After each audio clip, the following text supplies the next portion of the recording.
তো ওদের সঙ্গে কোঅর্ডিনেশন মিটিং গতকাল আমরা ব্যারাকপুর কমিশনারেট, বিধাননগর কমিশনারেটের আগে হাওড়া কমিশনারেটের সঙ্গে কথা হয়েছে। বিভিন্ন আশেপাশে যত পুলিশ ইউনিট আছে, ডিস্ট্রিক্ট কমিশনারেট, ওদের সঙ্গে একটা আলাদা মিটিংও হয়েছে।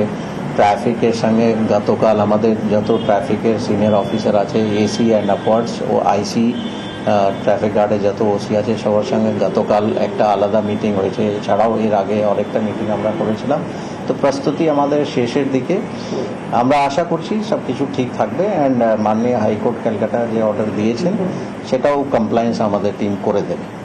স্যার, কলকাতা হাইকোর্ট থেকে 5 কিলোমিটারের মধ্যে যাতে কোনো রকম ভাবে কোনো অফিস যাত্রী আসতে অসুবিধা না হয়, সেই 5 কিলোমিটারটা কোথায়, কোন কোন গার্ডের মধ্যে বা কোন কোন এলাকাটা ঘিরে করছেন, বা ওইখানটা বাড়তি কি ব্যবস্থা গ্রহণ করছেন, কোন রুটে যাবেন, যদি রুটটাও এই মুহূর্তে বলা সম্ভব নেই, কিন্তু আমরা মাননীয় হাইকোর্টের যা অর্ডার আছে সেটা সবাইকে কমিউনিকেট করা হয়েছে এন্ড আমরা এনশোর করবো যাতে ওটা কমপ্লায়েন্স হয়, কারোর কোনো রকম কোনো অসুবিধা হবে না।